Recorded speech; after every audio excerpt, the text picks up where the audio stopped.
Okey. Semua projek-projek renung seperti PLAS, Second Bridge dan sebagainya semua siap dengan baik. Dengan baik. On time. Okey.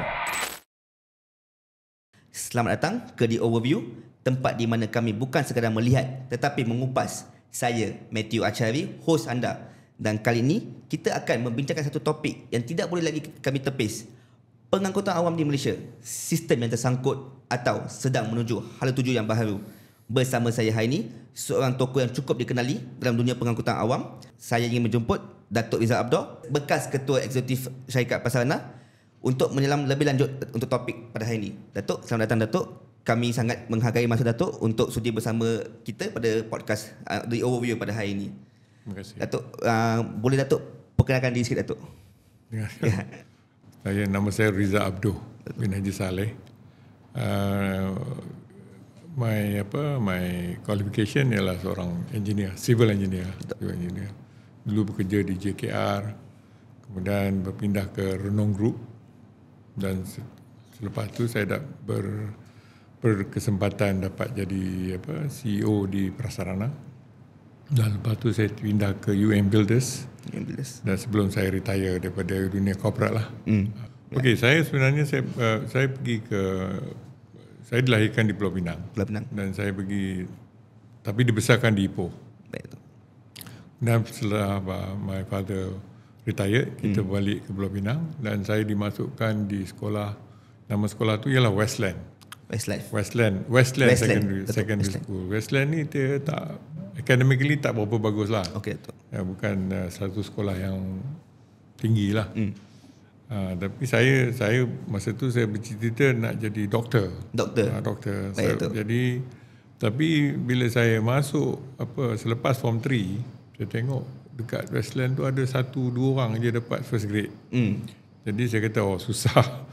Macam ni kalau susah. Jadi saya mohon untuk pergi ke Technical Institute Pulau Pinang. Baik Datuk. So saya pergi ke Technical Institute Pulau Pinang, saya dapat. Kemudian di Technical Institute kita tak ada belajar biologi. Jadi tak ada chance lah nak jadi doktor tu, tak ada lah. Okay. Jadi saya fokus kepada untuk buat engineering lah. Baik Datuk. Dan fortunately saya punya mathematics is quite strong. So jadi to be engineer you must be strong in mathematics. Mathematics is you must be strong. Okay. No two way about it. Yeah. So I was lucky. So then I managed to get myself to United Kingdom. Okay. Finally, I joined. I get into University of London. UL. University of London, Queen Mary College. Queen Mary College. Dan saya dapat ijazah daripada di Queen Mary College. Okay. Dalam bidang jurusan civil engineering lah. Okay. Datuk ke UK untuk melanjutkan pelajaran atas sokongan kerajaan, scholarship. Ya, scholarship lah. Yeah. So bila Datuk pulang lepas 5 tahun, Datuk dengan kerajaan lah. Saya masuk JKR lah. Jabatan Kerja Raya. Datuk, pada zaman Datuk lah, untuk pergi ke UK is a very big thing. Satu benda yang sangat besar. Yes, okay. Yes. It's not something easy. Boleh Datuk kongsi, how was the hardship in UK? Was it a tough life in UK back then? How did you survive? Okay, basically to me is the opposite. It's a easier life because I was coming from the poor family in Penang. Okay. So jadi going to UK I become rich lah.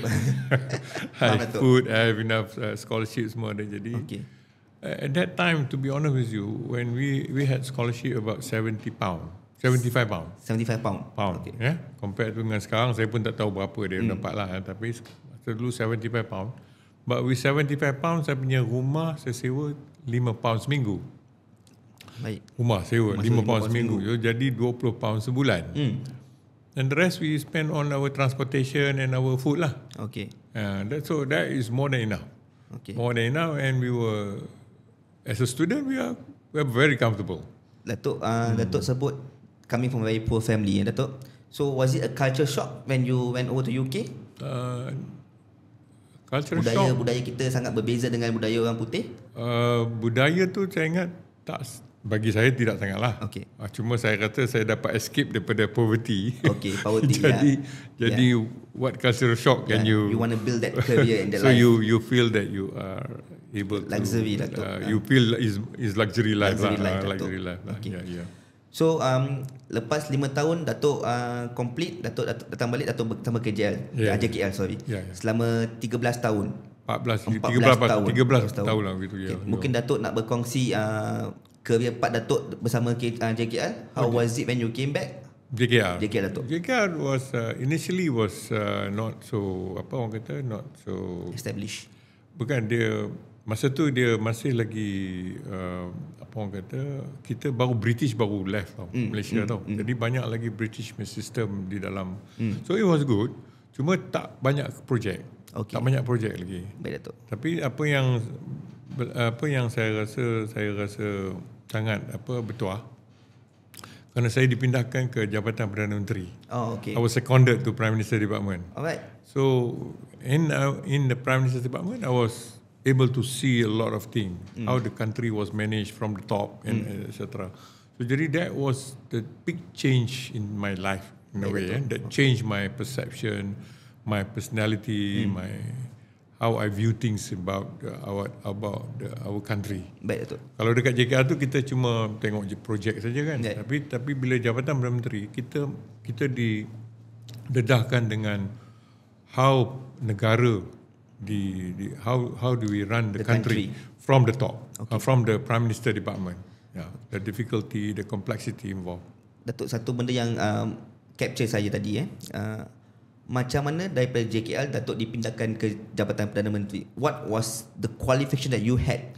Kriteria kualiti yang ada pada Datuk yang Datuk dipindahkan dari satu tempat ke satu posisi yang sangat tinggi Datuk? Itu sebenarnya bukan kerana qualification.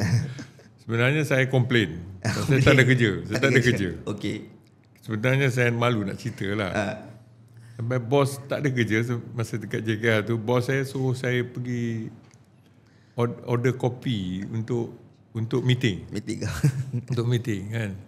Jadi saya pun tak apalah, saya order lah pergi. Saya kata lagi next week kita ada meeting ni. Please hantar kopi dengan kuih-kuih lah dekat mesyuarat. Okey Datuk. Tapi bila mesyuarat saya tak dapat masuk. Saya tak masuk. Jadi saya rasa saya balik daripada England, takkan kerja saya order kopi dengan teh kan. So jadi this is not fair. So I complain lah.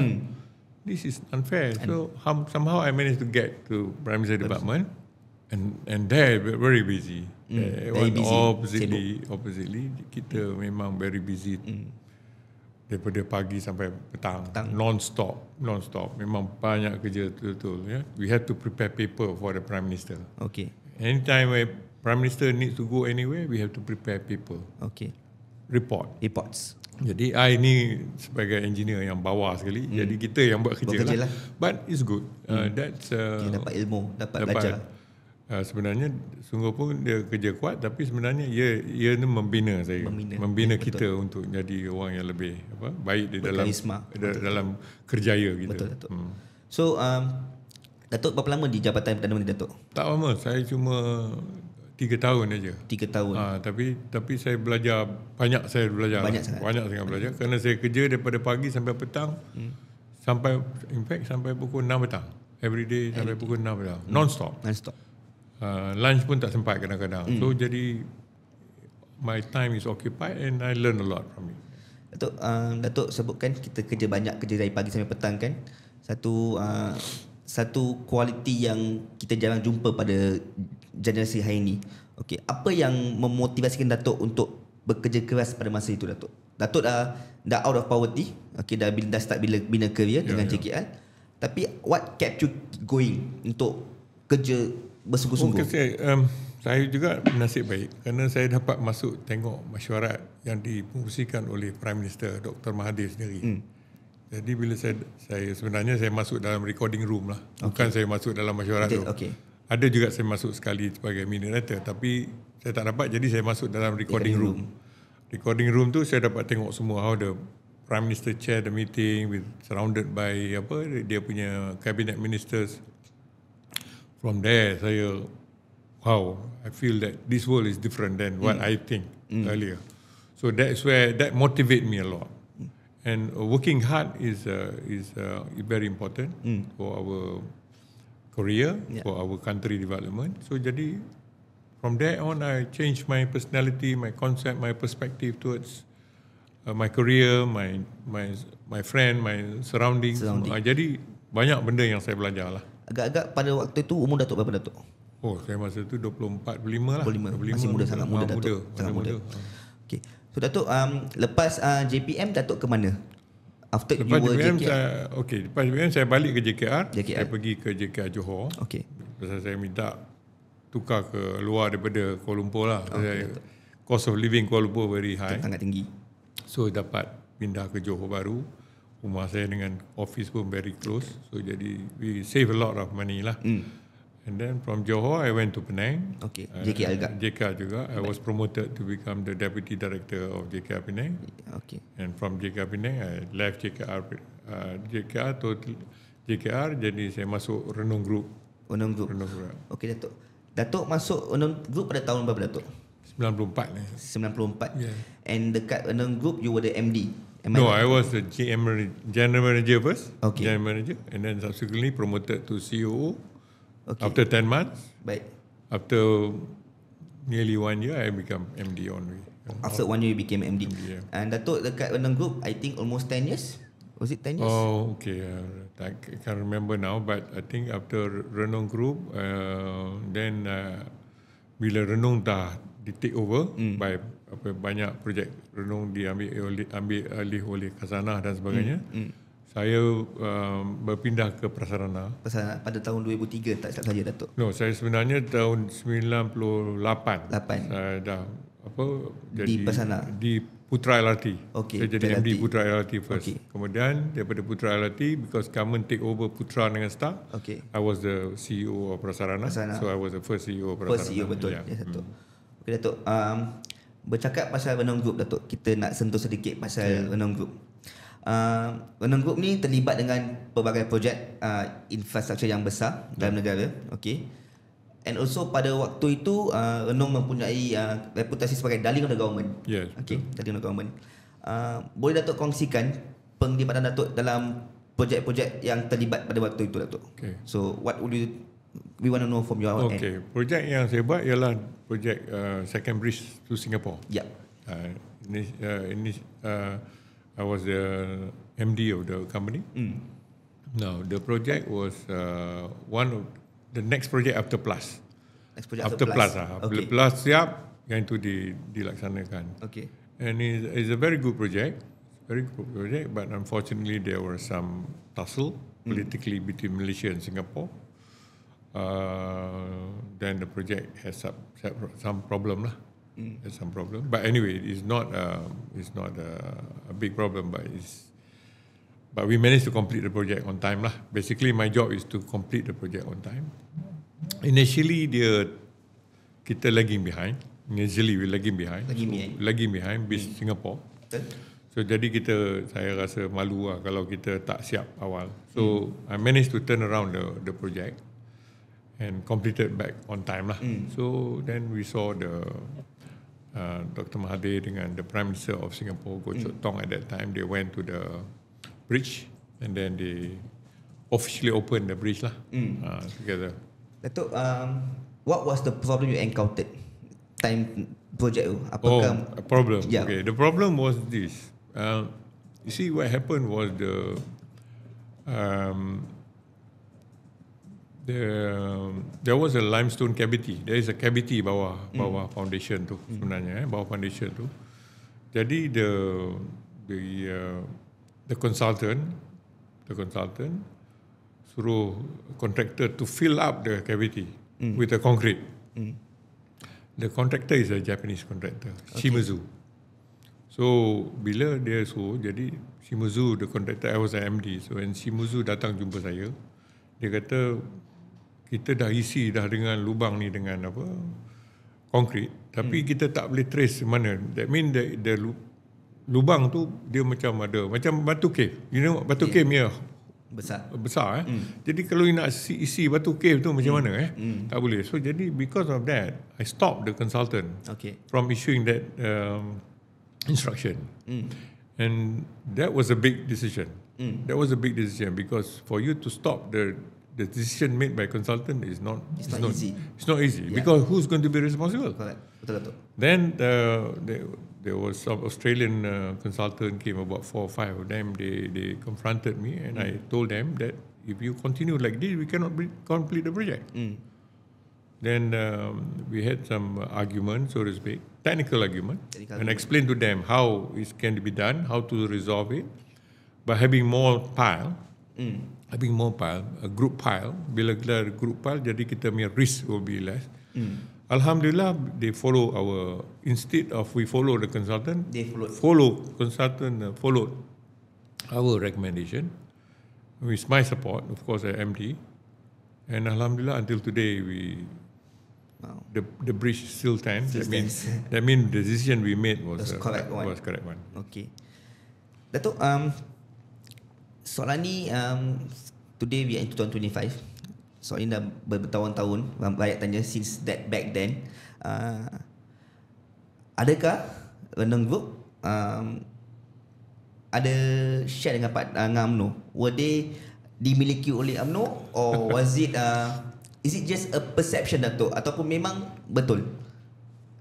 Bagi saya tak, sebagai MD yang kita menjalankan projek, melaksanakan menjaga syarikat dan juga melaksanakan semua projek-projek di bawah syarikat Renung, sebenarnya tak ada. Tidak ada. Okay. In fact, I was very impressed with Renung Group punya system. Because I was in JKR. Okay. JKR is government. Government ni dia bukannya orang kata, dia hands are tight. Orang kata bila kita nak buat kerja, banyak sangat prosedur yang perlu diikut. Because of that, you tie the hand of every government servant. That is why a lot of project yang dilaksanakan oleh kerajaan lambat ataupun sukar nak dilaksanakan dengan baik. Tetapi bila saya berpindah ke Renung Group, saya dapati bahawa Renung mempunyai satu sistem yang baik, yang memberi kebebasan untuk you melaksanakan projek, tetapi juga memastikan supaya ada check and balance. Itu yang saya rasa saya belajar banyak daripada Renung tu, kerana saya rasa sistem yang kita adopt in Renung is actually very good. And there is no hanky-panky. We cannot do hanky-panky. How to do hanky-panky? Everything is audited. You know, not possible. Okay. Not possible. Datuk, unless it's done by somebody else, I don't know. But at our level, it's not possible. Saya nak bertanya satu soalan tentang seorang individu yang sangat penting dalam Renung Group. Okay. Saya nak touch on Tun Halim Saad.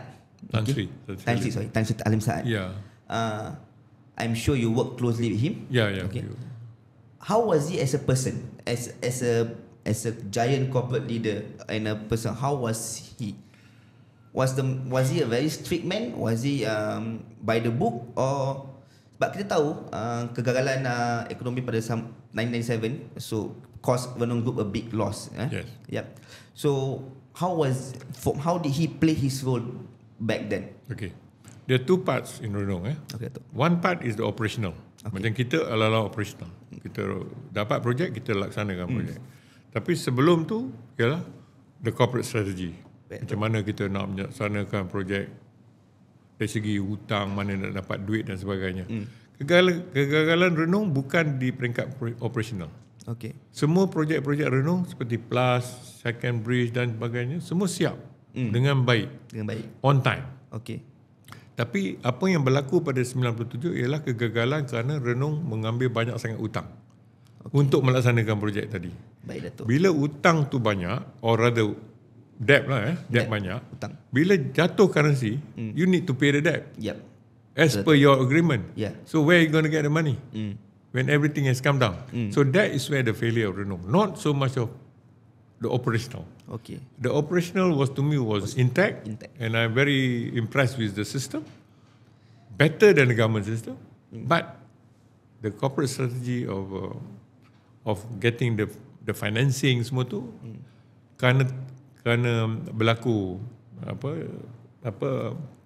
kejatuhan mata wang, maka Renung collapse. It is not really a fault of anybody, but as a leader of the corporate renung corporate, Tan Sri Ali will have to take responsibility. Itu saja. Itu saja. Yeah. Macam kita tengok is 20 years down the road, and the headline 2 days ago hit that Tan Sri Halim Saad gagal di Mahkamah Rayuan. Yes. Okay. And now he is going to federal court to sue Tun M and the back then. So what do you think about this, Datuk? Years has passed. Dah bertahun-tahun benda ni. And his appeal was tossed out sebab time bar. Okay, sebab time bar. Tapi kenapa Datuk rasa dia membuat decision untuk saman lepas bertahun-tahun? Ini sebenarnya legal aja. Legal strategi saja. Bagi saya apa yang berlaku ialah Tun M kata sebagai corporate leader, jika you punya corporation telah gagal, you have to go. And back then lah tu. Back then. Kalau tidak, you have to go bukan kerana you have to go, but because government have to rescue the assets yang jatuh tadi. Kalau government tak rescue, the bank pula akan collapse. So jadi government terpaksa rescue. Bila government rescue, then you have to go. Otherwise people will say is crony bailout. Jadi because of that, there is no such thing as crony bailout.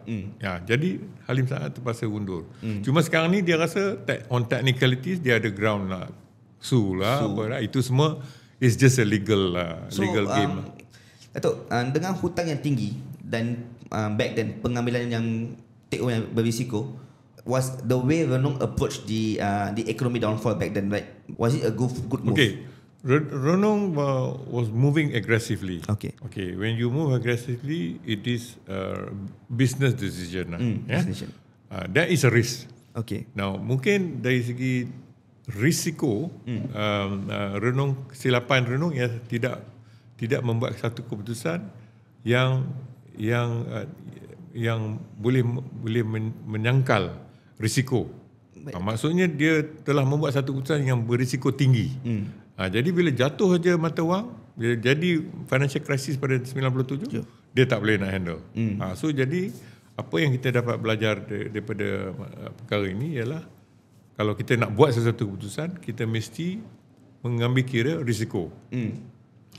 We must balance it with the risiko. Risiko tu kita mesti must be calculated risk lah. Must be calculated risk dan kita boleh menerima lah risiko kalau apa-apa yang tidak baik berlaku. Datuk, as a MD in Renung Group back then, what was your most successful project yang Datuk sampai ni Datuk sangat bangga? Yang saya bangga ialah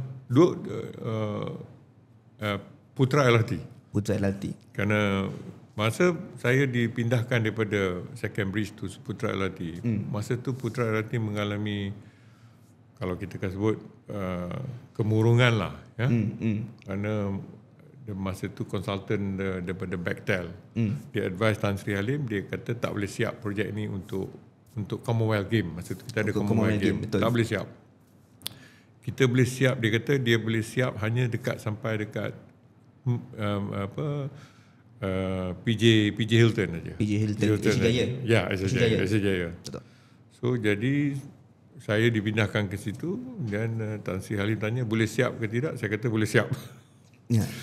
Itu satu risiko yang saya ambil, yang saya rasa mungkin tak tahulah nak kata betul tak betul, tapi saya rasa satu challenge lah. Kemudian saya pun bekerja kuat lah. Saya bekerja kuat nak tahu macam mana apa nak dibetulkan. Jadi I managed to turn around the project. Okay. But I work really hard, honestly. I balik rumah I balik rumah selepas office pukul 8 malam, pukul 11 malam I keluar balik. Sampai pukul 3 pagi. Saya pergi site, jalan. Pukul 9 saya ada ke office balik. So sampai 10 months. Hardworking. Meaning I need to understand what is actually happening, and when I go to office, I tell them what to do. And alhamdulillah lah, we managed to turn around the project. On time Datuk? On time. We completed balik untuk siap pada Commonwealth Game. Commonwealth Game was 1998 September. Betul. So Datuk, time tu Putra LRT start dari mana ke mana Datuk? Daripada Kelana Jaya masa tu ke pasar seni dulu. Pasar seni dulu. Okey. Tapi yang lain tu tak important lah. Yang lain tu under construction juga. Okay, so it came later on lah. What we want to complete is from Kelana Jaya to pasar seni dulu. Yes. Okay. Pasal dia akan link to Star LRT. To go to Bukit Jalil. Betul. Yeah, so that is the plan lah. So that was your achievement that Datuk bangga ini Datuk? Bangga bukan kerana apa, kerana saya belajar banyak. Saya belajar banyak benda. Actually, apa yang saya belajar ialah manusia, kemanusiaan. Actually, apa yang kita buat, bangunan ke apa ke, sebenarnya behind it is manusia. Kalau kita gunakan komputer pun sebenarnya behind it is manusia. Betul. So kalau Putra LRT tu train tu is run by computer, driverless. Driverless. But behind that is actually human being. So first thing you have to look after the human being, not the computer. The computer. Because the staff will look after the computer. If you don't look after the staff, then I think everything can get haywire. And then banyak masalah yang akan berlaku lah. Betul. Kami nak beralih ke lagi satu topik. Topik yang saya rasa Datuk pun terlibat back then. This is about Buy British Last. Okay. We want to touch on this topic sebab di dalam podcast lain Datuk pernah bercerita yang Datuk terlibat untuk menyiapkan kertas kerja dan dasar Buy British Last. Mungkin Datuk boleh bercakap sedikit tentang Buy British Last, Datuk. Okay. Masa saya di Jabatan Perdana Menteri, masa tu Dr. Mahathir was the Prime Minister lah. I tengok televisyen lah dekat rumah. Dalam TV keluar berita bahawa kerajaan telah membuat keputusan untuk melaksanakan dasar Buy British Last. Then the next day bila I pergi office, my boss call me, dia kata, okay, you will be the desk officer in charge of this. So, terkejut, Datuk? Saya pun terkejut juga pasal apa, saya dengar TV malam tadi, kemudian hari ini saya dapat instruction kata saya akan jadi. So jadi kita tak tahu apa ni Buy British Last. So the instruction to all the government and semi-government agency in the whole of Malaysia. Okay. Any tender yang dimasuki oleh syarikat daripada England atau Britain mesti dihantar kepada Jabatan Perdana Menteri kalau dia nak appoint the British contractor. Kalau dia nak appoint. Kalau dia tak appoint, tak apa. So basically dia macam at the back of the mindset is jangan approve lah. Is it? No really. Kalau dia kata dia kalau nak appoint, because the British contractor ataupun British supplier tu is the lowest, then they have to send it to Jabatan Menteri. They cannot appoint. Okay. If they don't appoint the British, it's okay. Okay. So they can proceed with the tender. Baik, Datuk. So tender ni daripada vitamin pill sekecil-kecil tu Kementerian Kementerian Kesihatan, KKM, sampai ke Bailey Bridge. Dia punya range of product dia lah. Very big, Datuk. Banyak, besar. Banyak macam-macam lah. Jadi saya dapat, jadi saya kena buat report lah. Bila saya buat report, pengarah saya kata, okay, I don't think Prime Minister can handle all this thing. It's too much. So we just tell the Prime Minister, bagi guideline kepada kita supaya kita akan buat untuk dia. Tapi bila saya tulis lah, that was the first paper. Yang amat Perdana Menteri, kita memohon, minta supaya Perdana Menteri bagi kita guideline dan kita akan buat keputusan. Jawapan dia ialah no. Send back everything to him. Okay. So that was on the spot. He rejected on the spot. Said everything must be sent to him. Okay. Then we sent to him. Then dia ada masa Datuk untuk itu yang saya nak cerita ni. Saya kata, banyak ni daripada pil sampai ke Bailey Bridge ni. Okay. Then we write to him. Okay. This tender dia nak bagi kepada British because British punya price is very low. 30% lower than the anybody else. So kita recommend lah. The reply was no. By the second lower from the German, something like that. Baik. Wow. So mula-mula kita tak faham lah. Lepas tu baru kita faham bahawa sebenarnya bukan by British Last. No British at all. No British at all lah. So jadi Jadi kita tengok apa yang saya belajar lah daripada apa yang Dr. Mahathir buat ialah berani membuat keputusan lah. Bukan setakat buat keputusan sajalah. Because you are a small country in the world and then poor country, you're fighting a Great Britain, you know. Who has also menjajah kita before. Yes, so jadi it's not easy. It's not easy. So that's where I learned. You have to make a right decision at the right time. If it is right for the country. That is what I learned. Okay. Datuk, no matter how difficult or complicated, you have to make a right decision. Based on that statement, Datuk, you have to make a decision at the right time or on the right circumstances. Datuk rasa keputusan Tun M pada masa itu betul atau tidak? Let's cakap daripada seorang persepsi seorang rakyat. Okay, betul. Okay. Jadi kita pun tertanya. Among us also we discuss apa yang berlaku. Why the government suddenly. Kita dengar cerita bahawa Menteri Pengangkutan kita masa tu nak pergi jumpa dengan Menteri Pengangkutan dia, Britain. Kita nak minta landing right for MAS to land in Heathrow 2 kali seminggu. Okay. Dia punya minister tak mau jumpa pun kita punya minister. So jadi saya dengar lah, saya tak tahu betul tak betul. Itu just I don't want to say lah. Itu Tapi what I'm trying to say, I think but the government never share. Why do British Last? Why we buy British Last punya policy, government tak pernah share. Tapi itu yang saya dengar. Dan adalah a few other. Lagi satu student dengan kata student punya fee dan sebagainya. Student punya fee kan. Jadi saya tak tahulah, saya rasa student punya fee tu tak berapa sangat lah. Ada isu lain lagi yang lebih besar yang Dr. Mahathir buat. Yang berani buat sampai macam tu lah. So pada masa itu Tun M juga memperkenalkan dasar pandang ke timur. Betul? Yes. Did it benefit us? Adakah memberi satu impak kepada ekonomi kita, a good impact? I think yes. To me is yes, because I think the first project like Daya Bumi, I think, was built by the Japanese. If I'm not mistaken, I cannot remember now. Okay, the tune was very, and then after that KLCC dan sebagainya. Kita tak lagi tengok kepada kontraktor daripada UK dan sebagainya. Dan memang selepas tu banyak projek-projek kita banyak share dengan Korean dan juga macam Penang Bridge. The first one was built by the Koreans. So I think since then, I think we are now turning towards the east lah.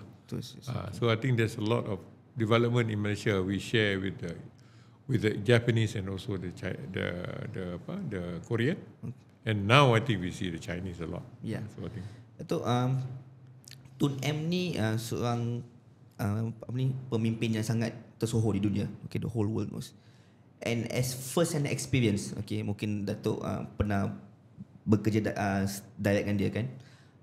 What is that one thing that you really admire in him actually?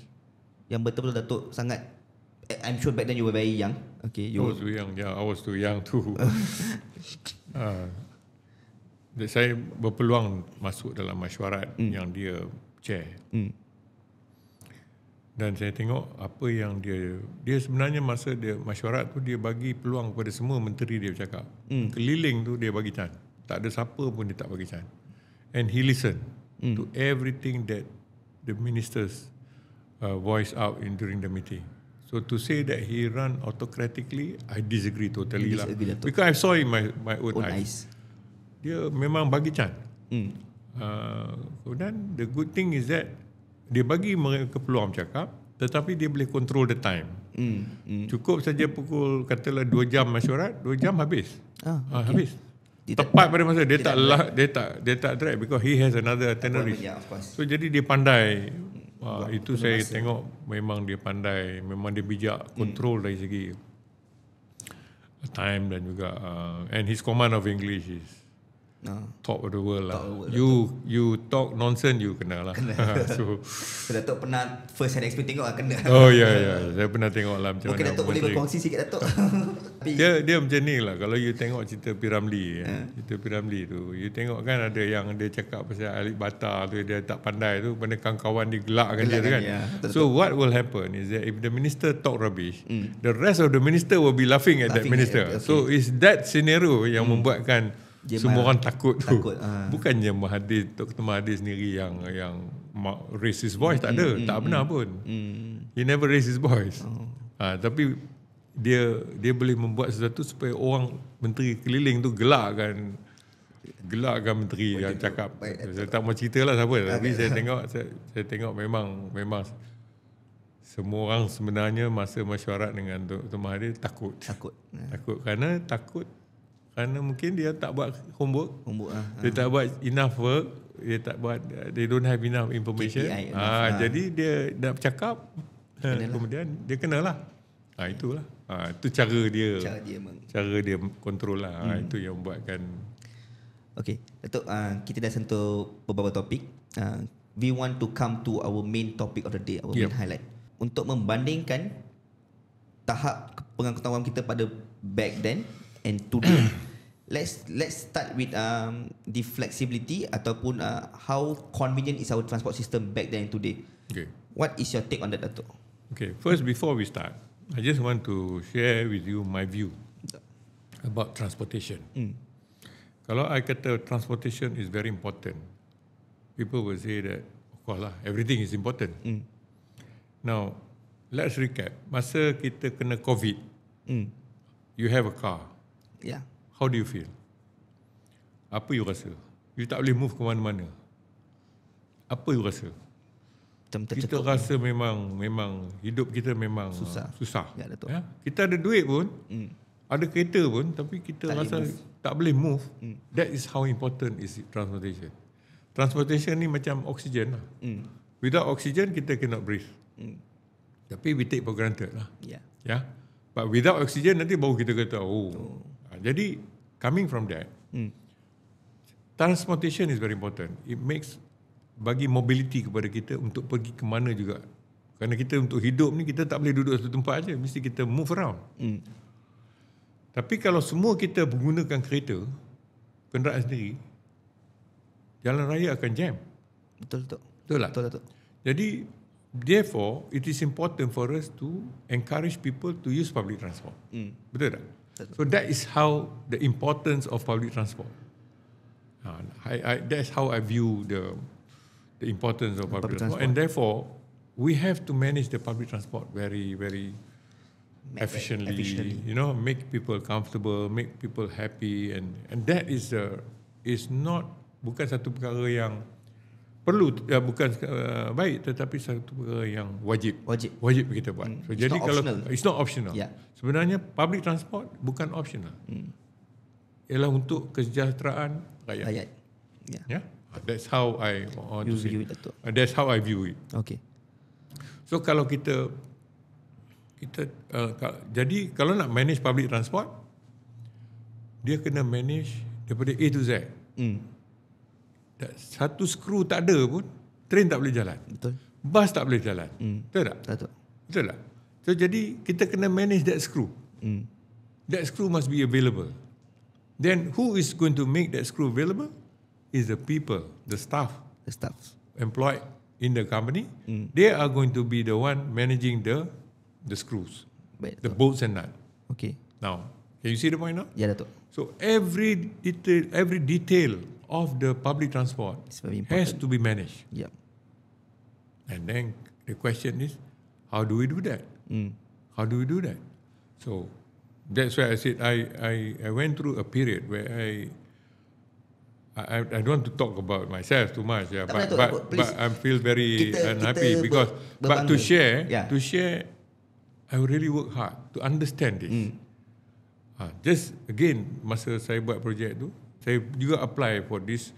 Masa saya buat operation, saya keluar daripada rumah pukul 9 malam, sampai saya balik pukul 3 pagi, 4 pagi. Esok pukul 9 saya ada ke office. For nearly 1 year. But nobody knows what. Nobody knows. Even station yang kosong tu pun I masuk. Jadi sampai sekarang ni saya boleh tahu pintu mana yang security buka. Tak tutup. Tak kunci. Tak kunci. Saya sampai sekarang saya boleh tahu mana station mana yang dia tak kunci. Because public transport macam prasarana, macam LRT dan sebagainya, dia tak ada holiday. Dia tak ada holiday. 24/7, including Hari Raya, Christmas, Deepawali, Chinese New Year. It operates. Yeah. And then you ingat, operate daripada pukul 6 pagi sampai 12 malam. Malam, the maintenance crew pula masuk buat kerja. So where do you Where's stop? the rest? Yeah. There is no rest. So there's no rest. So because of that, I'm beginning to learn that we have to know everything. We have to go through the whole life cycle of the system daripada pukul 12 malam sampai 12 tengah hari dan 12 di entire cycle. Yeah. Now not only that, no holiday, no break. Does the public aware of this? Public don't know. Public kata, I nak naik LRT pukul 3 tengah hari. Why is there no train? Kan? The train rosak. Betul. The public is correct. But the behind the scene, the working is not just about 3 o'clock. It's a whole year. Sebab tu masa saya sebenarnya masa saya CEO Prasarana, saya satu perkara yang saya menyesal lah. Saya tak dapat beraya dengan my mother. My mother sampai dia meninggal. Oleh sebab saya beraya dengan staff saya. Now if the staff work, takkan you beraya? Betul. So saya pergi. Orang Melayu ni raya dia sebenarnya pagi raya. Betul. Itu yang penting. Lepas tu saya balik lah. Tapi yang penting tu pagi raya I miss lah. Every time I never got a chance to see my mother lah. We always have a regret, don't we? Yes. Yeah. Tapi saya rasa ini satu kejayaan yang saya pilih. Kalau saya suka, saya kena terima lah. Satu pengorbanan yang Datuk terpaksa buat lah. Pengorbanan, yes, betul. So maksudnya the whole system you kena faham. Jadi saya pergi ke tengok ni semua. Jadi ramai staff tengok saya datang. Ya. Jadi mereka ingat saya ni nak buat kerja dia orang lah.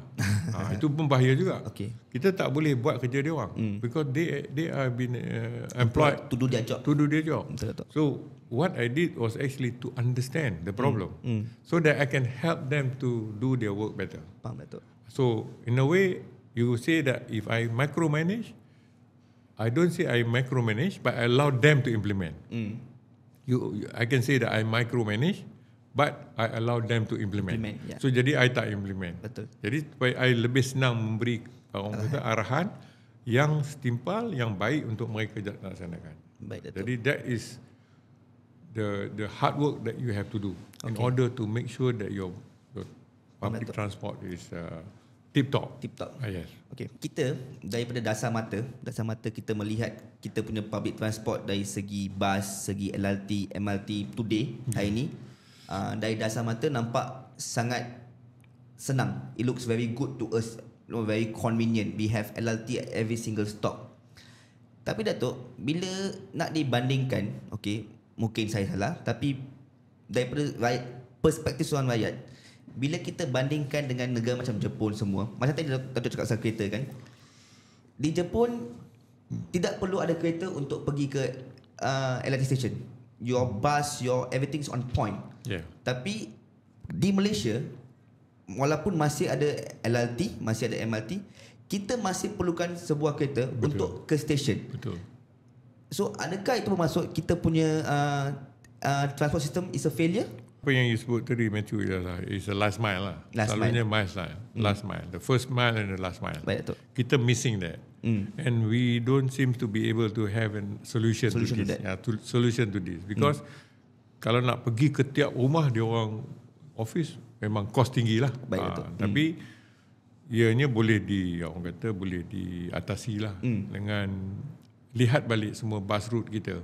Bus route kita yang pergi. Kerana LRT ialah dia punya track. Yeah. Tapi untuk pergi ke rumah dan office dan sebagainya, dia kena gunakan bas. Bas, betul Datuk. Bas pula kalau dia pakai double deck, macam mana nak masuk ke rumah gitu. Betul. So sekarang ni ada saya tengok dia pakai apa DRT kita panggil kan. DRT, betul. DRT dia pakai van tu. Saya kata itu satu apa strategi yang baiklah. Cuma nak banyak sangat DRT pun dia orang pun pening tak? Kos tinggi dan sebagainya kan. Ya, betul. Jadi dia kena ada balance lah. Tapi saya rasa mungkin perkara ini saya setujulah.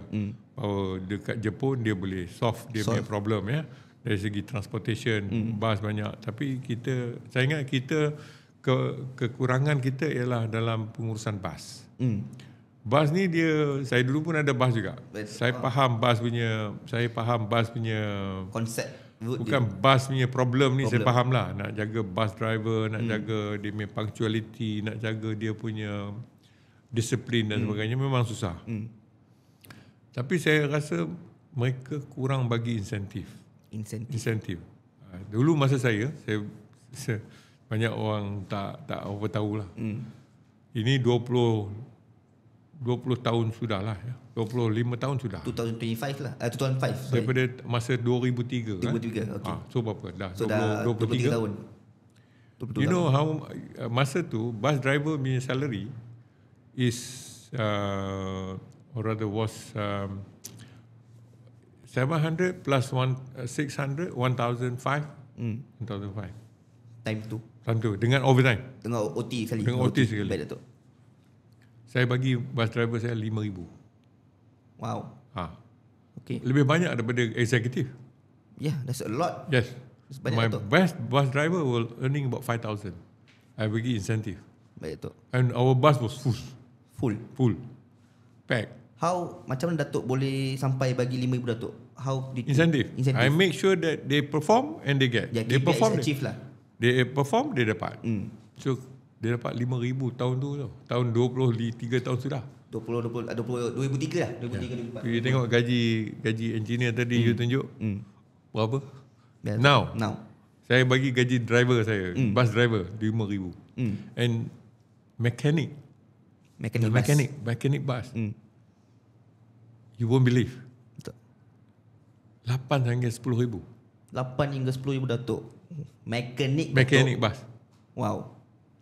Jadi kalau you bagi mekanik tu, ini masalah bas ni. Bas ni kalau bas tu keluar, kemudian dia rosak, patah balik. Betul. Cuma tak ada seal je. Seal rosak, minyak tu bocor. Baik Datuk. Satu je. Bocor. Dia pergi patah balik. So bas ni tak akan dapat collect passenger.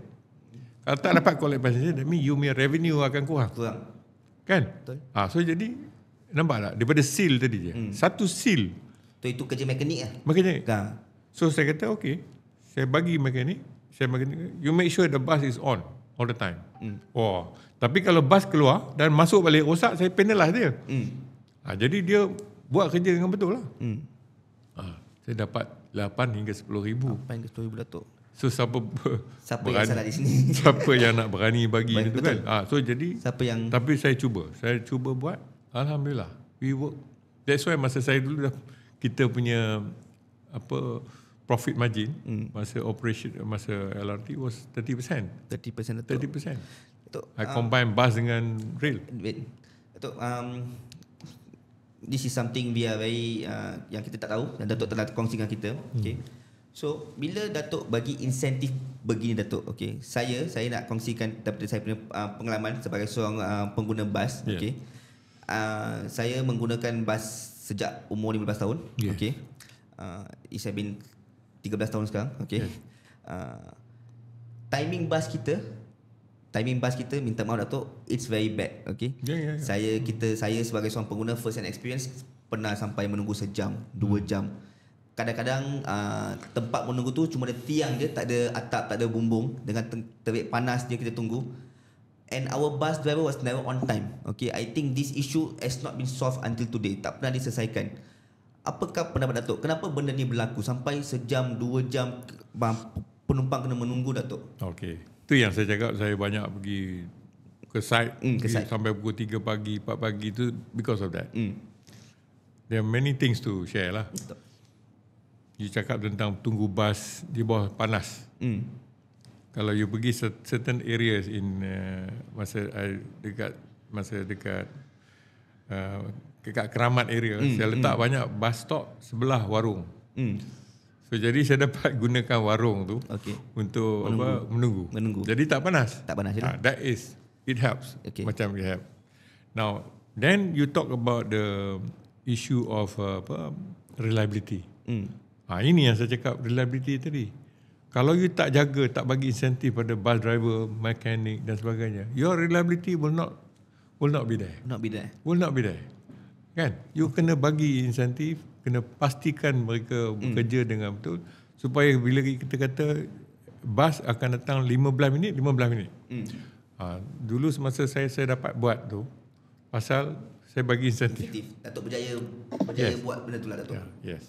So, kenapa benda ni tak dikekalkan, tak di-maintain? Why was your successor after you? Ini berlaku bila kadang-kadang lah.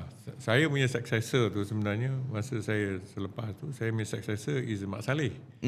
Mak Saleh ni dia mana faham masalah rakyat Malaysia ni kan. Dia ikut dia punya kepala lah. So that's where the thing it collapsed. They collapse. Destroy everything. He collapsed everything and I cannot do anything. This is a government punya decision to employ Mak Saleh to run the public transport. Dia ingatkan Mak Saleh can do better. So jadi dia buang semua sistem tu, habis. Dan sampai ni benda ni tak dapat diselesaikan. Jadi sampai sekarang dia tak dapat diselesaikan. Okay. Datuk, saya nak berbincang tentang kos pembinaan tinggi LRT dan MRT di Malaysia. Okay. Hari ini rakyat terpaksa bayar kos defisit tu, kos kehilangan atau kerugian. Okay, tak baik kerugian. Rakyat kena bayar kereta dia. Okay, kena bayar kereta. On top of that, kena bayar tambang train. Okay. So, what's your take on this, Datuk? Sebab kita, and now MRT tengah dibina, LRT tengah bina projek fasa 3 semua. And it's such a huge loss. Kita dari dasar mata nampak sangat bagus. Oh, negara Malaysia sangat bagus. Setiap stesen ada, setiap tempat ada LRT, ada MRT. Tapi hakikatnya kita kerugian berpuluh-puluh bilion. Datuk, what is your take, Datuk? Apa? It's something very sad lah. No, you shouldn't, because kalau macam I could compare dengan Singapore. Singapore ada the SMRT dengan SBS. SBS dia banyak bus dan dia banyak satu saja line on train. Dia ada satu line train, saya ingat. Dan the rest is SMRT. Now, they are dulu, masa saya dulu, SMRT was getting better profit than me. Better. Slightly better. They were about 33 or 35%, or I was 30%, and I was 30% only. So I was very impressed with them. But let me share with you what happened in Singapore. Singapore made a mistake also. Banyak orang tak tahu. They appointed a wrong CEO. In the SMRT in the year 2000. Until today, they cannot recover. Until today, 25 years, they cannot recover. And today, they are only their profit is only about break-even. Break-even. And if you follow SMRT, they having problem with the reliability. Selalu breakdown. Singapore selalu breakdown. If you Google, then you can see. I don't have to, selalu breakdown. And because of the wrong decision made during that time, in 2000, until today they affect. So they were good because masa tu Lee Kuan Yew was the Prime Minister. And Lee Kuan Yew was Prime Minister. He was very strong. He was running the country like with an iron fist. So everybody scared. But I think after that, they became a bit relaxed, and there's a lot of what I'm trying to say is that if we adopt the same policy, we relax. The same thing will happen to us. We are no special than anybody else. We are not special than anybody else. Adakah saya berani untuk kita katakan yang kita pun terlalu relax? Kalau saya, perspektif saya lah, semasa saya dulu memang saya tekankan efficiency, tapi bila saya dah tengok, tapi saya lihat apa yang berlaku, saya tahu lah mereka bukan satu terlalu relax. Satu lagi ialah kehilangan apa yang saya dah letak. Saya dah install di dalam sistem tu, dah dibuang. And then the subsequent CEO pun takkan nak tahu. Kan? And because of that, it's gone. Sebab tu dia tengok bas kosong. Ya, betul. Ya tak? Betul. Bas kosong. Bas besar tapi kosong. And that bus is running with a fuel, wear and tear. But kosong, siapa nak bayar? Who's going to pay for it? So the taxpayer money will have to. That is which is us lah. Which is us lah. So, kita terpaksa keluarkan duit sendiri lah. Correct. Okay. Datuk, kalau Datuk hari ni berada di pasaran, okay, sistem telah berubah, negara telah maju ke depan, okay, pengangkutan awam pun maybe has become a bit better, not so much but a bit better. What will you have implement the same thing back then today, Datuk? Okay, first look after the staff. The staff, you boleh tahu. Saya boleh tahu pasal saya banyak sangat berjalan jumpa staff. Saya boleh tengok staff yang whether they are motivated or not motivated. Okay. You can see. Dulu I jumpa dengan dia orang, tapi sekarang from a distance, the way they walk also I know whether they are motivated. Okay. So you need to look after the staff. That's important. That's the first. Yeah. Then work with the staff. Get them to give you a feedback openly, sincerely, honestly about what is the problem, how to improve the system. Betul tak? So dia orang yang tahu. They are on the side. You tanya bus driver, apa problem dia akan tahu. Betul tak? Tapi kalau you ignore bus driver, you kata bus driver is only a low ranking staff. I know, but I'm the boss here, so I know what to do. So if you do that, that means you are nothing will happen. Yeah, you are. I don't say you destroy, but tapi sistem tak akan maju lah. Takkan maju. Memang takkan. Okay, Datuk, satu soalan berlega di minda saya, Datuk. Datuk, saya pasti Datuk tahu tentang kemalangan LRT yang berlaku, I think 2-3 tahun lepas dekat stesen Ampang, somewhere in Ampang. Yang it was a big downfall for LRT's company Pasana. I think it was a very big accident tu yang kemalangan tu, Datuk. Mungkin Datuk ingin berkongsi as someone who works in LRT line, who knows what happened there and apa yang saya baca saja news tu. Saya boleh picture what actually happened. You know, I don't need to ask anybody to tell me. I don't need inside information. In fact, I never asked them. But from there, I can see who actually made the mistake. Because I'm so familiar already. The mistake was actually by the control center. The control center. Now, there are two mistakes. One is the mistake by the hostler, the person on the train. They drive in the wrong direction. He's not supposed to drive in that direction. They drive manually in the wrong direction. Tapi minta Datuk mencelah. Tapi was it auto control? No, masa tu train rosak. Bila train rosak, they evacuate the passenger, and then the hostler will come in to drive the train to a certain point to reactivate balik dia punya. So jadi they drove in the wrong direction. Instead of going to X, they go to Y. And Y there's an incoming. Y there's incoming. You thought that yes, he was wrong. Yes, I agree he was wrong. But the train should not be activated. The rest of the train should not be put on automatic mode. That is where the control center will put salah. While this guy is driving, no train should be on the automatic mode yet. Everything should be freeze, should be frozen. Should be frozen. If they froze, then they wrong in the right direction pun tak apa. Dia boleh break. Dia boleh break. You faham tak? Faham, Datuk. Jadi dia boleh break ataupun dia nampak dia boleh break. Tapi ini dia tak boleh break pasal it's automated. It's automated. Yes, betul. So jadi dia drove in the wrong direction. Itu saja. So macam mana informasi ni tak disalurkan from the control center? Macam mana dia overlook benda ni, Datuk? Now, satu yang saya rasa kesilapan ialah saya rasa control center ni, you know that to work in the control center, I go to the control center, I can see, I can empathize dari segi environment. You duduk dalam wall ni.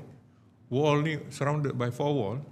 Daripada pukul 8 jam, daripada pukul whatever time you work, every day. And he's been working there for 20 over years. To me, it's wrong. To me, you should rotate them. Rotate. Give them give them some breather to go out and see the world. For you to be surrounded by the 4 wall for 20 years, you can make mistake. You can make mistake because all the train accident in the world are due to human error. Okay. Due to human error. Okay. Even the driver, driver train ni, dia drive train ni, dia boleh yang hijau, merah tu dia nampak hijau. Pasal they have been driving this every day. Yeah. So jadi dia boleh nampak merah dia nampak hijau. So dia jalan. Too used to it. Sebenarnya dia merah. Dia tak boleh jalan. So dia jalan. Itu yang accident. That can happen. Ini semua, most of the train accident in the world is due to human error. Okay. Soalan satu tu. Pada pandangan Datuk, adakah MRT wajar dibina? Okay. Atau kita perlu pertimbangkan mod pengangkutan awam lain seperti BRT? Okay. Because MRT menelan satu kos yang sangat-sangat tinggi, Datuk. Cuma apa yang saya nampak, okay, saya nak cakap tentang MRT. Saya pun tak faham kenapa. MRT dia ada berapa? 4 cars ke? 5 cars saya kira. Okay. 4 atau 5. Tapi sebenarnya, this is the maximum. What about in the future? You cannot expand. You nampak tak? So jadi you build to the maximum at the early stage. So that means you incur all the costs at the very early part of the project, and then you carry the cost all the way. So to me that is not a good decision lah. Whereas the station tu should build, you can build the station maybe maximum, but the train you don't have to, because the train will be not full all the time, kan? Jadi so that is the MRT lah. So jadi you tanya tentang BRT. BRT Datuk. Now BRT I think is a good concept, but the one that they did in Sunway tu, I don't think it is that effective lah. Kenapa Datuk? So I don't know, somehow it doesn't work well. Doesn't work well. Maybe because of punctuality, maybe is reliability dan sebagainya. Jadi as public transport ni yang penting ialah reliability. Kalau tak reliable, macam you cakap tadi, today you datang pukul 8, tomorrow datang 8.30. Betul. Jadi how are you going to rely on this? I would take motorcycle, or I go by. I'll find an alternative to move on. My brother to send me ke whatever it is, Okay. Datuk, adakah selamat untuk dikatakan atau spekulasi di luar sana, yang mengatakan bahawa pembinaan MRT ni, is hanya untuk menguntungkan developers di luar sana. Dia is just to benefit they all, to give them a big huge of profit, rather than helping the nation, helping the rakyat. Do you agree, Datuk? Okay, I don't know, I was not involved in the MRT planning. Tapi I believe the planner would look into the growth center. Dia akan cari lah building mana yang besar untuk mereka connect lah. So from that perspective, yes, they are going to benefit the developer lah. Tapi kalau dia buat benda tu at the expense of the public, umpamanya, dia tak fikirkan public, rumah orang dia tak pergi, orang punya development dia pergi. That to me is not right lah. It's not right. So jadi I cannot speculate on that matter. Tapi cuma saya rasa itu terpulang kepada designer lah. Apa yang kita lihat sekarang ni mungkin alignment MRT ni agak terlalu, dia mungkin boleh improve lah. Tapi kita dah buat benda tu, kita terpaksa orang kata terpaksa menggunakannya secara yang the best lah, maximum lah. Datuk, saya ingin memaparkan satu report. Ini ialah keuntungan bersih Tokyo Metro daripada tahun 2021 hingga 2025. So if you are looking at 2025, on the fourth quarter, their total net of profit, Datuk, is 1.5 billion yen. So that is Tokyo. This is Penyata Kewangan Prasarana Malaysia Berhad.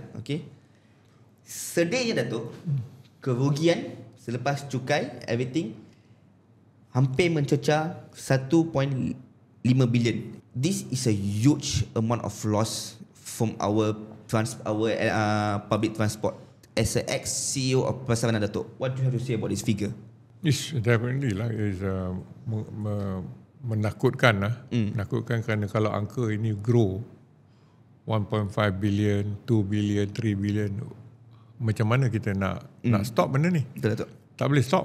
Tidak, dia akan pergi kepada negatif yang lebih besar.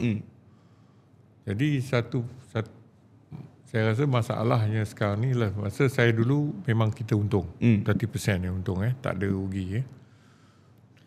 Now, selepas apa berlaku kerugian tahun 2006 tu, adakah you rasa orang sekarang akan bertanggungjawab? Tidak. Kerana dia kata ini legacy. Ya. So jadi semua orang akan kata ini semua legacy.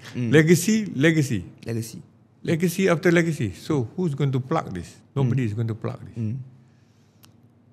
So this is something that is news to me. Orang kata, saya tahu mereka mengalami kerugian dan baru ni pun saya ada tulis.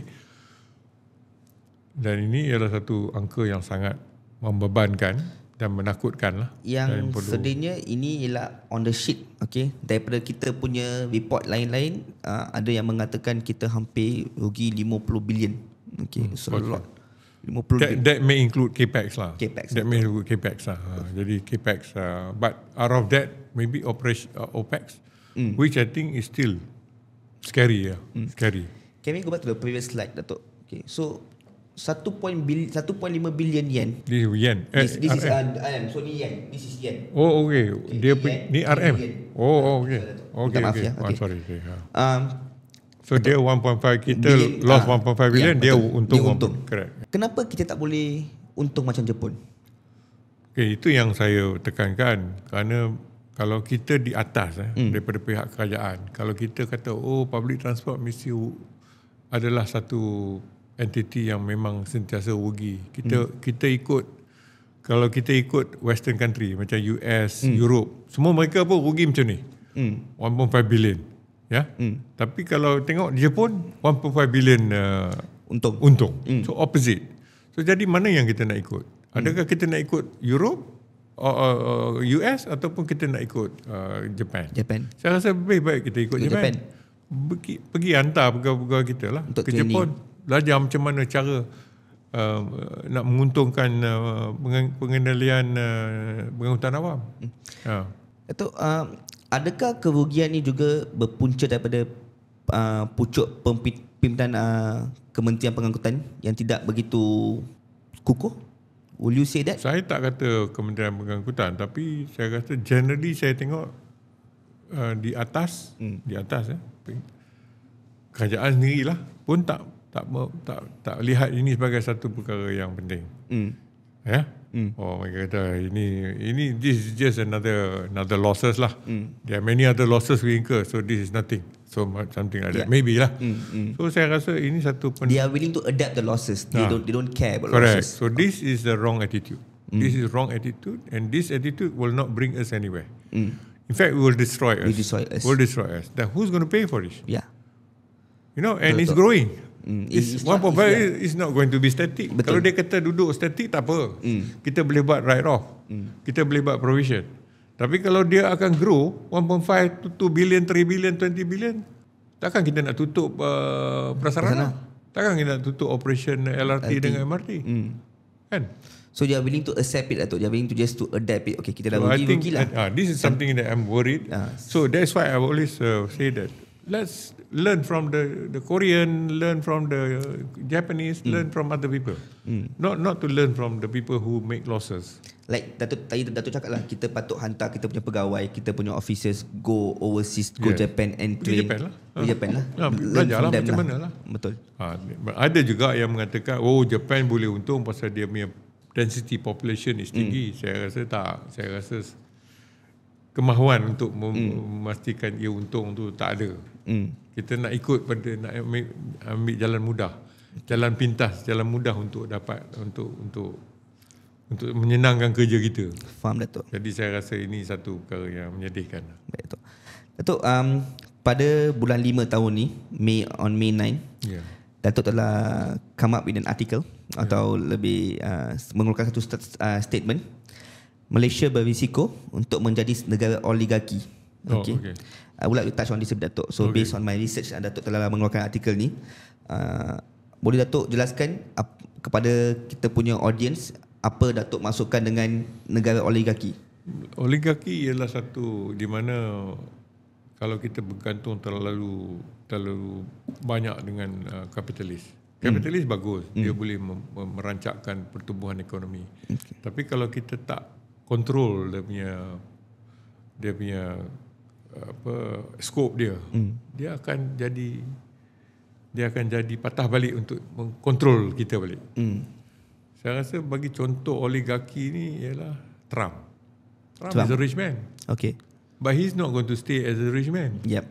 He wants to run the country. Okay. Betul tak? Betul. And then Thailand. Apa nama dia? Shinawat. Dia pun sama juga. Dia orang yang kaya di Thailand. Tapi dia tak mau berhenti jadi orang kaya. Dia kata tak cukup. Dia nak jadi Perdana Menteri pula. Betul. Okay. So jadi negara kita juga macam tu. Kalau kita tak kontrol orang-orang kaya, beri mereka kebebasan. Saya bagi contoh ni pasal dia bagi projek secara direct kepada SRS Consortium. Saya kata ini satu bentuk ke arah oligarki lah. Oligarki. Tanpa going to the tender process lah. Tender. Ada. Jadi minister membuat kata hari ini bagi macam-macam apa orang kata excuse lah. Bagi saya itu semua we don't buy that kind of excuse lah. Mungkin we know that it's a direct contract of 8 billion. 8 billion. 8.3 billion is no joke. You give free on the silver platter. It's no joke. Datuk, so statement yang Datuk bagi ni ialah fakta. I tak ada bias pada siapa-siapa. Okay. Saya kata kalau trend ini berterusan, then what stop you from giving another 8 billion or 20 billion to another person? Another person. And another person. And another person. And that person, when they become rich, dia kata, I don't want to stay as a rich man. I want to come and become your prime minister. So they come back. Faham Datuk. Apa faktor-faktor yang membuatkan mereka straight bagi tender kepada mereka? Tender tu ialah tender untuk membina guideway dan infrastruktur. Dia punya foundation dan juga tiang di kolom dia dan guideway. Itu saja. Okay. Ramai kontraktor Malaysia boleh buat. Masa dulu saya pun dah buat benda tu. Masa saya buat Putra LRT project, kita sendiri buat. Dan kita tender kepada syarikat-syarikat tertentu di Malaysia ni. Siapa yang boleh buat. Dan kita bagi pada lokal. Kita bagi banyak pada lokal. Hub dapat. Banyak lokal small kontraktor pun dapat. Tapi ini you bagi direct pada satu kontraktor, that is a bit suspicious. Of course, definitely. It's very suspicious lah. Cannot be that you give somebody 8 billion and everything is okay. When the Prime Minister is saying that all tender must be, all project must be called open tender. Whatever it is lah. We respect that. You don't walk your talk lah. I mean, that's what itu saja. That's the English version. Bukan itu saja yang kita nak sampaikan. Betul. Jadi saya takut kita akan bergerak kepada arah oligarki. Dalam Russia oligarch is the one that control. Control. Yeah, the word oligarchy come from the word oligarch. So dalam banyak bertahun-tahun Datuk berkhidmat, Datuk pernah Datuk nampak benda ni berlaku sebelum ni? Ada masa kita sebenarnya masa renung dulu sebenarnya pun kita tender. Renung dapat pun tender sebenarnya. Banyak orang tak dapat. And then renung dapat PFI. They are two different things. PFI dengan dapat tender award direct is lain. PFI that mean macam Plus Highway. Kita Plus Highway umpamanya is tender. It was tendered. It was tendered out. And then renung dapat. Okay. When renung dapat PFI tu, you have to collect the money from the public. Bukannya government bagi. Faham? And then you take the risk. That's what now happened to Tan Sri Halim. Habis. Collect. Yep. That you have to take the risk. if you are on PFI, on the PFI, public private financing initiative. So jadi ini you have to take the risk. But kalau direct contract, mana ada risk? You build your this one. You build the thing and then you build the project and then you build. Faham Datuk? You faham tak? So jadi itu selalu satu perkara yang agak terkeluar daripada normal lah. Datuk, kita dah hampir untuk kita punya penutup. Okay, we would like to touch another few more very minor points. Okay, kita nak sentuh tentang kerjaya jurutera di Malaysia. Okay, as you as a civil engineer, okay, we would like to talk about how engineers today is dying. I use the word dying. Okay, selepas 4 tahun dah graduate, mereka beralih ke bidang lain. Okay, Datuk, this is what we see komen-komen rakyat dekat Twitter.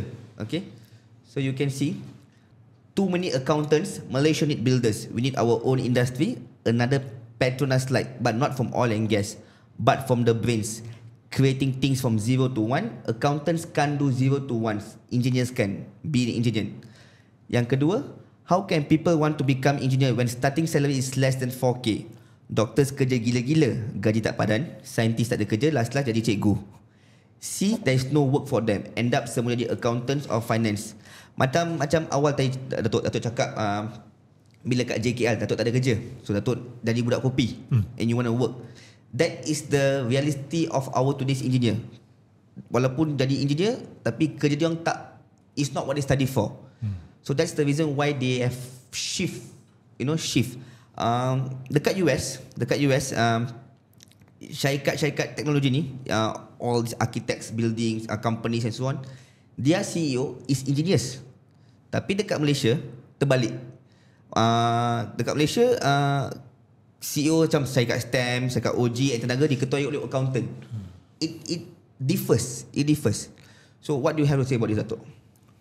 Okay, the first thing is very sad lah if engineers were to move out, because to develop a country you need engineer. You know, you need engineer because the engineer has been trained in the university to learn how things work. Okay. Yeah. So macam building ni, do we understand how it works to carry the burden and the load? So as an engineer you are trained to learn to understand how things work. So tapi engineer, you kata tadi engineer banyak lari. Dan mungkin sebabnya mereka lari ialah kerana kekurangan projek. Okay.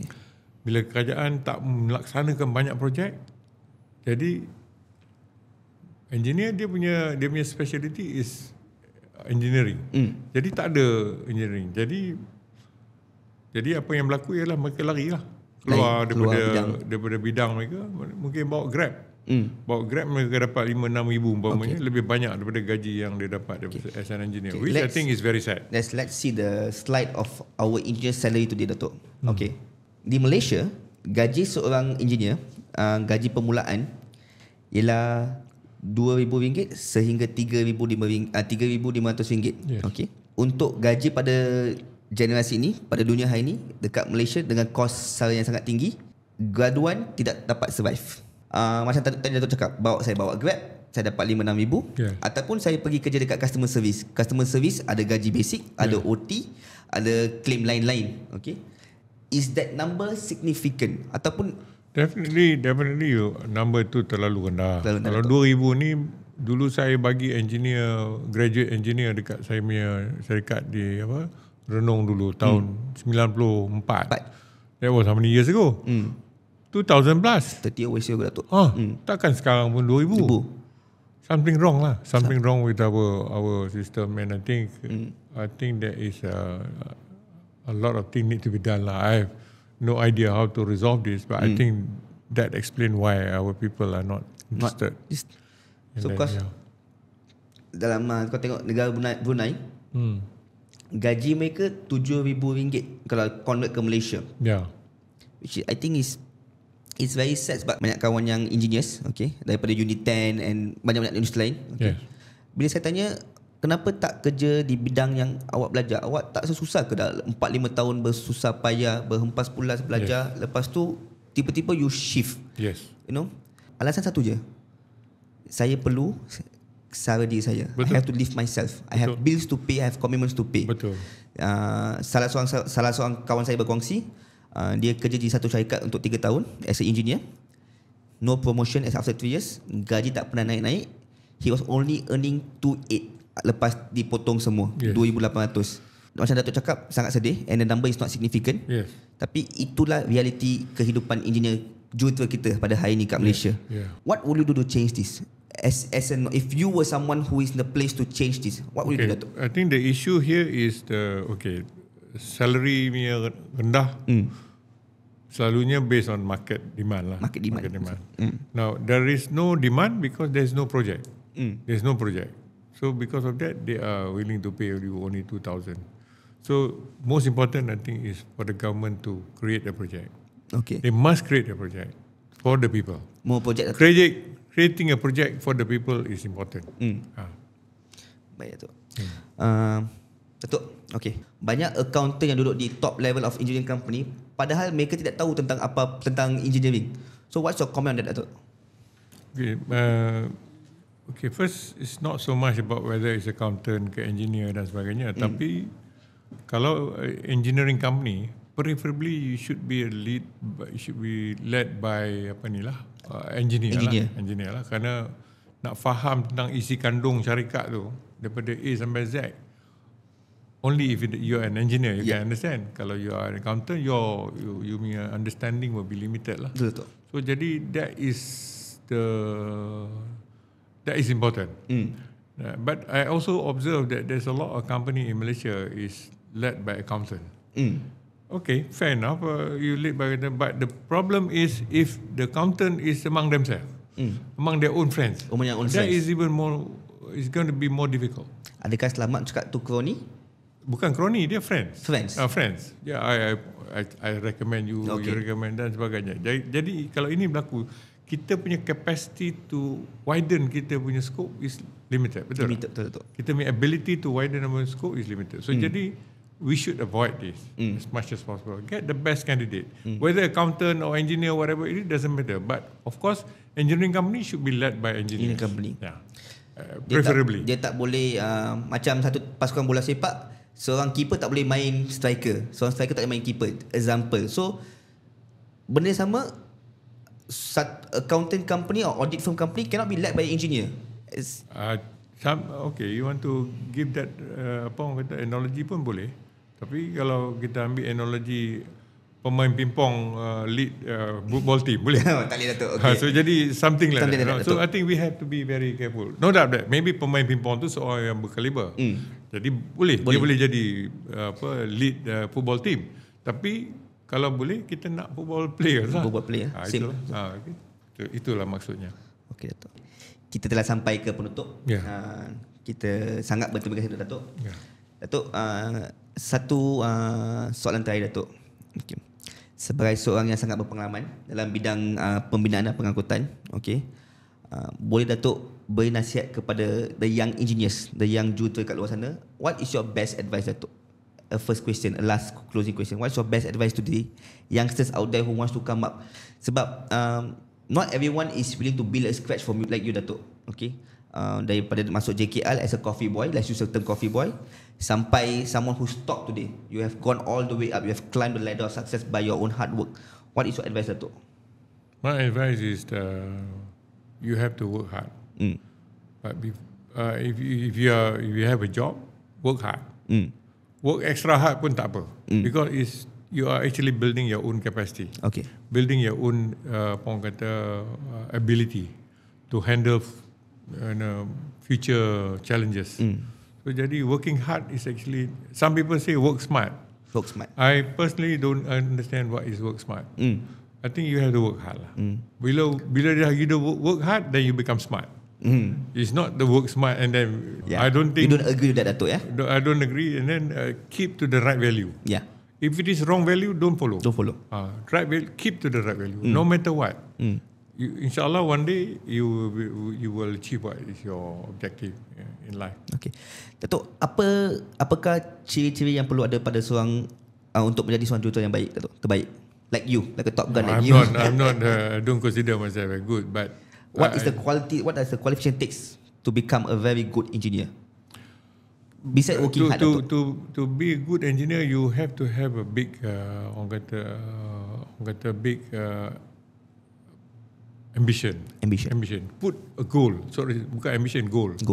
Put a big goal in satu matlamat yang tinggi. Supaya you akan fokus kepada goal tu untuk capai apa yang you nak. Jadi kalau you tak ada goal, then you just move day by day saja. If you stumble, you kata, oh, I go left. Tapi kalau you ada goal, even you stumble to the left, then you know where you're going to hit. So I think very important you keep create a goal for yourself and then move towards it. That's it. Datuk, one last question and we shall end the session, Datuk. Okay, if you have to go back to your past and change one thing about yourself in your career, what would you have changed, Datuk? First, if I be given a chance again, katalah, I will still do engineering. You still do engineering? I still do engineering. I will still do, because I feel engineering is a knowledge that is very good to acquire.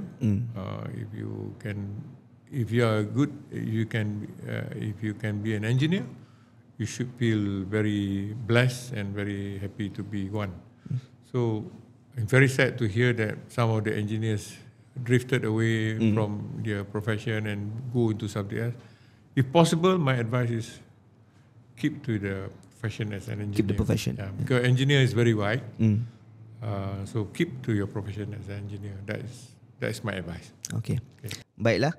Terima kasih Datuk atas input Datuk tentang isu pengangkutan awam. Untuk audiens kita, sampai sini saja kita punya episod hari ini. Nantikan episod akan datang dengan topik lebih hangat. Thank you. Have a nice day.